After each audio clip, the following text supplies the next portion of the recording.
এটা দিয়ে তুমি কি কি কয়টা কোপ মারছিলা? দুইটা। কোন কোন সাইডে মাথার? হাত দিয়ে দেখাও। আচ্ছা, রোটা দিয়ে কোপ মারছে সেটা তার দেখানো, এদের পারিবারিক একটা তার মনের থেকে একটা ক্ষোভ ছিল। ঠিক আছে। আচ্ছা, এটা কি তোমাদের বাড়ির? এটা কি তোমাদের বাড়িতে ছিল না কি আনছো? সাইডে মানে এটা কি তোমার বাবার কিনে আনা ছিল? একটা ব্যাগ দিবেন আমাদের, একটা ব্যাগ, বাজারে ব্যাগ হোক, শপিং ব্যাগ হোক, যেগুলো একটা ব্যাগ দিবেন। হ্যাঁ,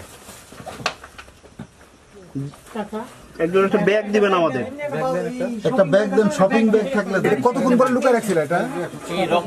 সাথে সাথে লুকায় রাখছিল? সাথে সাথে এখানে ঢুকে রাখছিল, কেউ দেখে নাই? যদি নাই হয় একটু এখানে আপাতত নিয়ে আসুক। সামনে আসেন, আপনারা সামনে আসেন। আরে মাস্টার সাহেব কোথায়? মাস্টার সাহেব আসেন, সামনে আসেন। দেখছেন? দেখছেন?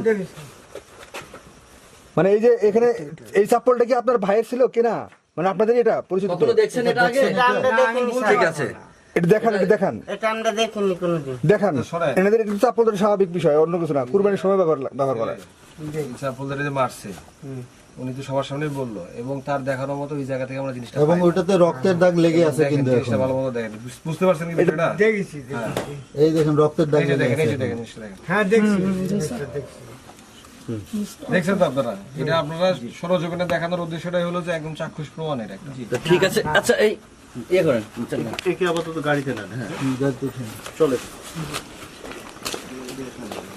সাকিব ভাই, এখন আপনাকে বক্তব্য কন্টিনিউ করতে পারবেন। দর্শক, আমরা এখন পর্যন্ত যুক্ত ছিলাম যে কাকরিয়া ইউনিয়নের অনুযায়ী এলাকার লোকজনের সামনে কিন্তু সে চাক্ষুষ। এদের পারিবারিক একটা তার মনের থেকে একটা ক্ষোভ ছিল তার বাপের উপরে, যে তার বাপ নাকি জায়গা জমি সব বিক্রি করে দিয়ে খেয়ে ফেলতেছিল এবং টাকা অপচয় করতেছিল।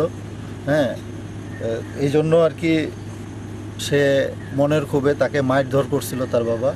মনের ক্ষোভে পারিবারিক বিভিন্ন কারণে সে নিজের অজান্তে এটা করে ফেলছে আর কি। তো সে স্বীকার করছে, এবং তার দেখানো মতে আমরা সে যেই অস্ত্রটা দিয়ে কোপ মারছে সেটা তার দেখানো মতো উদ্ধার করলাম, এবং পরবর্তীতে তদন্ত সাপেক্ষে পরবর্তী ব্যবস্থা গ্রহণ করা হবে।